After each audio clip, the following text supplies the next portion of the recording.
코로나19로 신규 확진자가 다시 늘어나면서 우리 경제의 불확실성에 대한 우려가 가중되고 있습니다. 여행업계에는 직원들의 줄사표가 이어지고 있고 항공사는 코로나 위기를 극복하기 위해서 여객기를 화물기로 개조하고 있다는데요. 여행과 항공업계 상황 짚어보겠습니다. 지금까지 경제인기 브리핑이었습니다.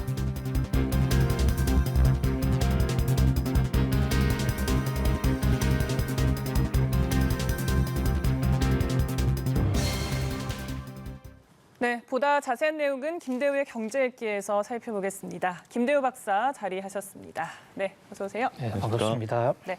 자, 점점 한계에 다다르고 있는 여행업계 상황부터 좀 짚어보겠습니다. 적자 행진이 이어지면서 직원 수도 계속 줄고 있다고 하고 또 최근 코로나19 확산세가 더 가중되고 있는 그런 상황이어서 좀 심상치가 않은데요. 우선 현재 상황 좀 어떻게 진단을 하고 계신가요? 네, 지금 전국에 여행사가 한 3,700개 정도 있는데요.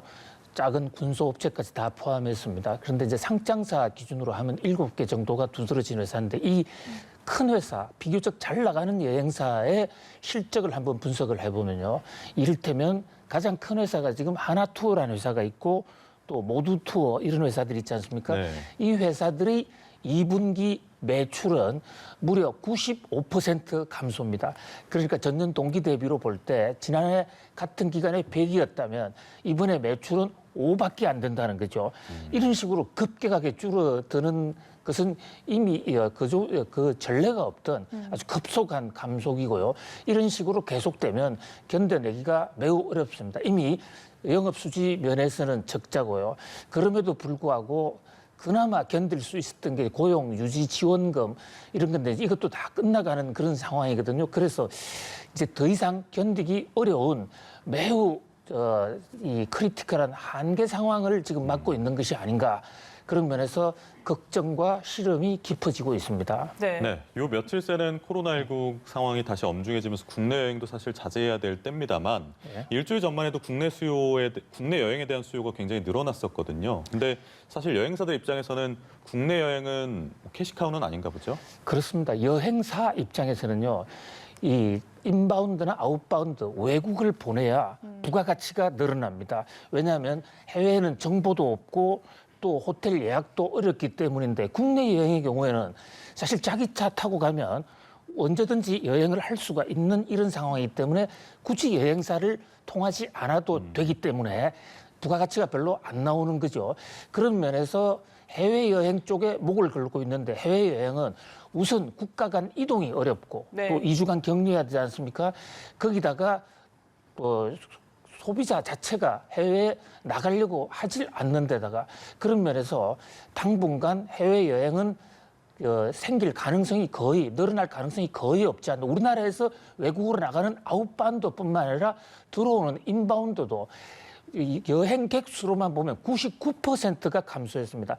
하나투어와 모두투어는 그나마 선방하고 있는데 롯데라든지 세종 같은 경우는 이미 주식 거래도 거의 중지 상태에 들어간 그야말로 전례 없었던 최악의 지금 위기 상황으로 돌입을 하고 있습니다. 네, 그러니까 필수 인력을 제외하고 직원들이 이제 휴직에 들어갔잖아요. 근데 예. 이 임금을 정부의 고용유지 지원금으로 충당해 왔었는데 이달 중으로 그 연장 여부가 결정이 됩니다. 연장이 좀 필요하다고 보시는지요? 그렇습니다. 현재 고용유지 지원금은 현행 규정상 6개월, 그러니까 날짜 수로 하면 180일 지원하는 거로 돼 있어요.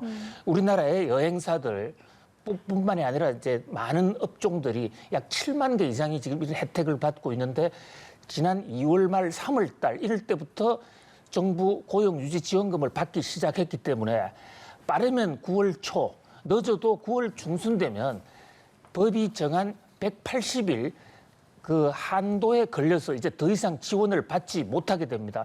바로 이런 면에서 그동안에 고용유지지원금 혜택을 받아왔던 업종에서 대규모 지금 해고 사태가 일어날 가능성이 굉장히 높은데요. 정부에서는 8개 특별 고용유지 업종, 특별 고용보호 업종을 지정을 해서 그 업종에 해당되는 경우에는 2달 정도 연장해 주자. 이런 지금 안을 세워놓고 20일 날 고용정책심의회에 지금 상정을 해놓고 있습니다. 그렇게 되면 2달 정도는 연명할 수 있겠지만 그 이상은 과연 가능할지. 현재 지금 고용유지지원금이 올해 들어서 자금 집행 금액이 무려 1조를 넘었습니다. 네. 작년 한 해 동안 정부가 고용 유지 지원금으로 방출한 돈이 700억이 채 안 되거든요. 그러니까 거기에 비해서 20배 이상의 엄청난 돈이 지금 늘어난 거죠.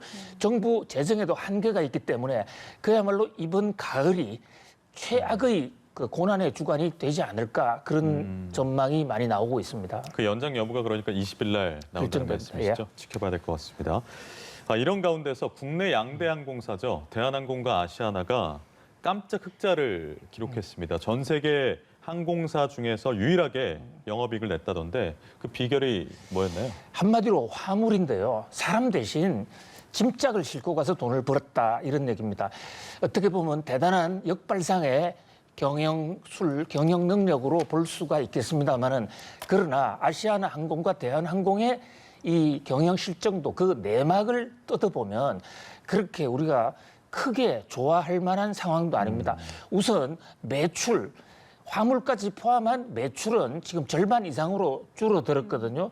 그럼에도 불구하고 영업 수지에서는 조금씩의 흑자를 냈는데 여기는 두 가지 요인이 있습니다. 하나는 구조조정으로 또 정부의 고용 유지 지원금으로 급여를 주지 않는 항공사 직원들이 많았기 때문에 비용이 줄어든 거예요.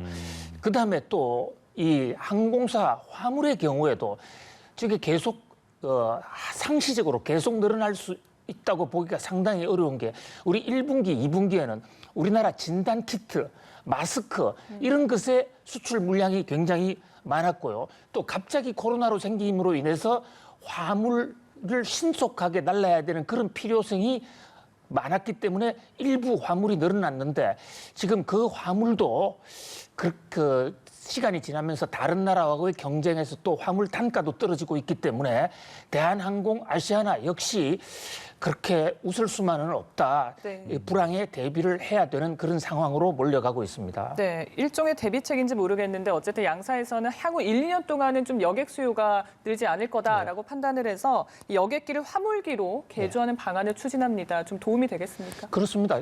아주 결정적인 도움이 된다고 봐야죠. 지금 대형 항공, 대형 비행기는 국제선을 뛰고 있는데요. 국제선의 경우에 지금 95% 이상이 운항이 중단돼 있지 않습니까? 그리고 이 운항이 코로나 백신이 나와서 근본 해결이 되기 전까지는 당분간 지금 개선될 가능성이 없기 때문에 이 상태에서라도 좀 뜯어내서 이 화물기로 전환을 하는 것은 그나마 피해를 줄일 수 있는 매우 신선한 발상이었고 전 세계가 사실 주목을 하고 있죠. 특히 우리나라에는 세계에서 수출, 수입, 이런 무역 의존도가 가장 높은 나라이기 때문에 다른 어떤 나라보다도 화물의 수요가 상대적으로는 많을 수 있고 그런 면에서 대한항공과 아시아나의 이 역발상은 나름대로 상당히 그 존중, 칭찬받아야 될 그 경영 비결이었다고 봅니다. 네. 그러니까 저희가 화면을 통해서 보여드린 것처럼 여객 그 의자를 좀 밀어내고 그 예. 자리에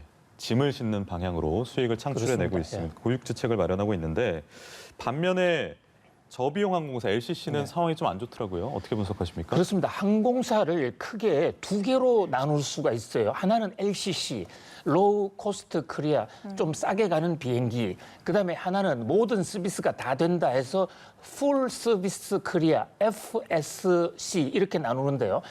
풀 서비스가 되는 항공사 아닌 아시아나와 대한항공은 비행기가 기본적으로 큽니다.